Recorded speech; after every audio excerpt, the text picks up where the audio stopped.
My friend likes fine art, ancient Greek classic stuff, like I do. So we were talking about Salvador Dali, a Spanish surrealist painter, and I guess he didn't know. I commented in relation to this that, well, he actually had Sigmund Freud psychoanalyze him in the last couple of years of Freud's life, and he had been having fantasies about this for years. He had, Dali was a kind of a voyeur, just as a person, very, in the whole human experience. So he wanted to tell Freud about his dreams, and he brought with him his painting of the Narcissus. I don't remember the exact full name of it, but yeah. So I mean, that's like you wish you could be there in history. But Freud, he ended up just kind of acting kind of calm, cool, collected, kind of like he did that. Like this is his thing. So Dali took this to be that he wasn't impressed, but he ended up writing to some other people about how very impressed he was with the technical skills of the Spaniard with the fanatical look in his eyes. So I enjoyed that very much. History is a lot of fun, right? I mean, yeah. So, another, let's see, a couple of, I'll go over maybe some of the, I don't know, like 4 or 5 interesting points I could think about this. And then we'll,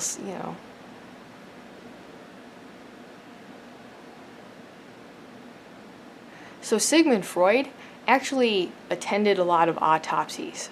And that's kind of how he became interested in psychiatry, because he was looking at the brain, and ideas like phrenology were popular at the time, that different areas of the brain might have to do with a person's understanding of language or sight. And so they, you could like Google it and find the points that people would label that. But, so one of the things that actually Freud realized is that when people complain about depression and even pain to some extent, he would try to basically investigate, are they congested, their breathing, their environment, because he believed that congestion and any kind of thing that's adversely affecting respiration was going to also slow neurotransmitters, and then contribute to things like depression. So, I think that's really interesting. Yeah, I just wanted to throw that out there. Okay, so Freud, he had, I think, 7 kids. Anna Freud is probably his most widely known child, because she went on to become like a child psychologist, and her life partner was the American granddaughter of Tiffany and Company founder, the jewelry company. So his granddaughter, Dorothy Burlingame, she had, I think, 4 or 5 kids, and this guy who was kind of a little bit like we would call bipolar today. So she met Anna Freud, seeking treatment, and, the rest is history. So Sigmund Freud actually, wrote some letters to his friends and said, I think that this is a phase, with Anna, and that she, refrains from, homosexual urges and whatever. Just she's not overtly seeking somebody, but, in time he came to accept it. And even there's so with Freud, he's buried in his ashes are interred in a bell crater from the 4th century, the last tail end of basically ancient Greece, with a Dionysian scene. It's really in ancient Greek, crater that people would, you know, make wine and other, you know, food and drinks into, and, you know, to stir it. And but him and his wife's ashes are interred in this bell crater. So Anna and Dorothy, they're all on adjoining kind of shelves. It's actually cool because it's like a Romanesque kind of style. So out the window, it's like a pond. You know, right where, you know, the Freud corner. All these relatives, so they're also interred on shelves, along with, I mean, even up through people like his great-great-grand, you know, children, some of them. So, you know, really cool. Okay, so but the coolest part about that is that the funerary urn, right, was actually given to Sigmund Freud by, so Marie Bonaparte. She was the great niece of Napoleon Bonaparte. And basically,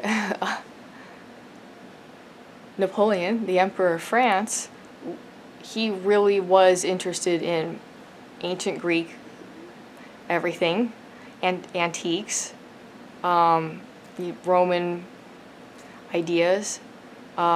He actually traveled to Germany to meet Goethe, who wrote Faust, and just, you know, was like telling, you know, him how important all this art was. But, you know, so that's kind of the side story in that it was. So Marie Bonaparte was actually married into the Greek royal family, thus the Greek bell crater here. She even filmed some videos in the 1930s of Sigmund Freud and his family and his associates in his office. That is obviously priceless. So she went on to become a psychoanalyst the rest of her life herself. Her husband wanted her to stay at home, and she kind of did, but she had her own office in Greece, and that's where she's interred. So she was very interested in that. I mean, she gave Sigmund Freud over 1,000 antiques. So the reason she went actually seeking him was because, so she went to say she was, you know, fragile or rigid, and that was meaning like having, you know, troubles with female, you know, having an orgasm. So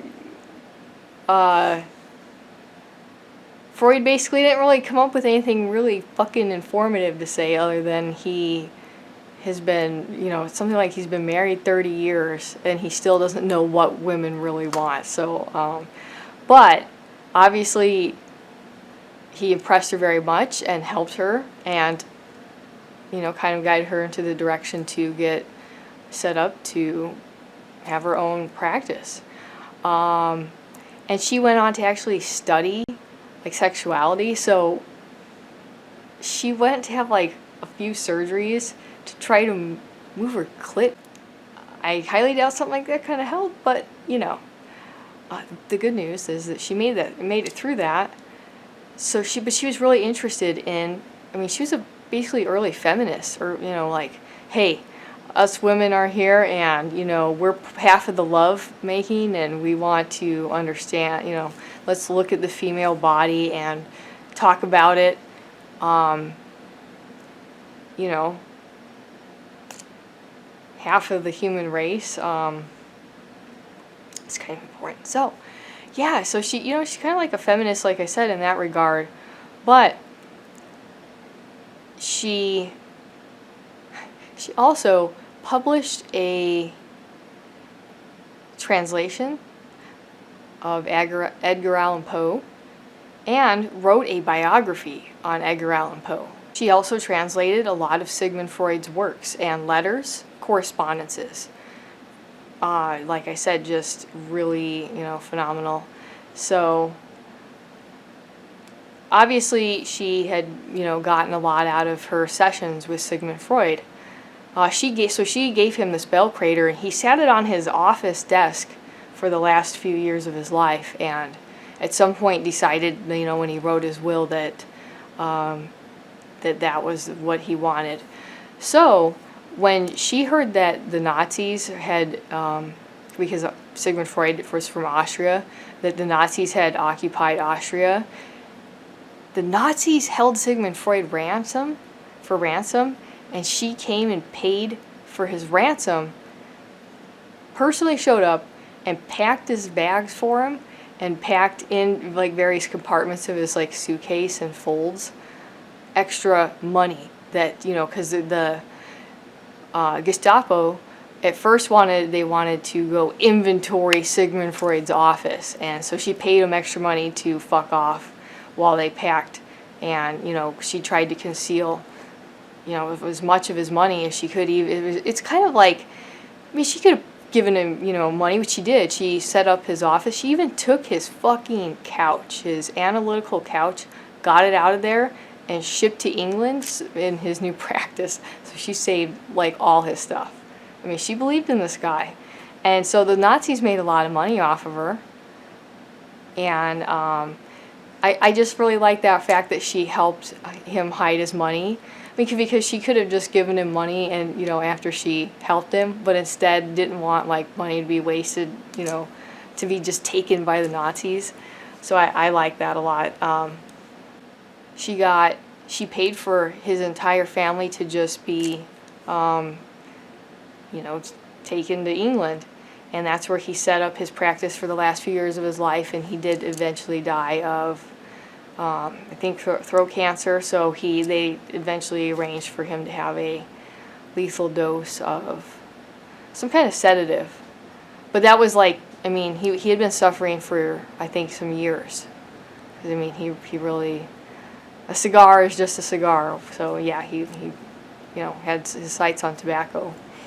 But I thought, well, if you really like Freud and, you know, all the rest of it. I mean, Freud's also really, one of the most popular ideas everybody kind of has from Freud is that he had the idea of the id, the ego, and the superego, and how they're like an iceberg, so the layers of consciousness. And eventually Carl Jung comes along to be his sort of, you know, son, but he just saw such a more broad interpretation to the human psyche. But Freud brought so many you know, important ideas to light, and Marie Bonaparte literally saved this dude. Her father had been a lecturer, and she spent a lot of time in museums and didn't have any siblings. So she just was, you know, refined arts and tastes, and when she knew that psychoanalysis was a, you know, thing, you know, just like Salvador Dali, you know, people who were already, you know, well established were definitely like, you know, looking for, you know, the latest, like, you know, the latest treatment.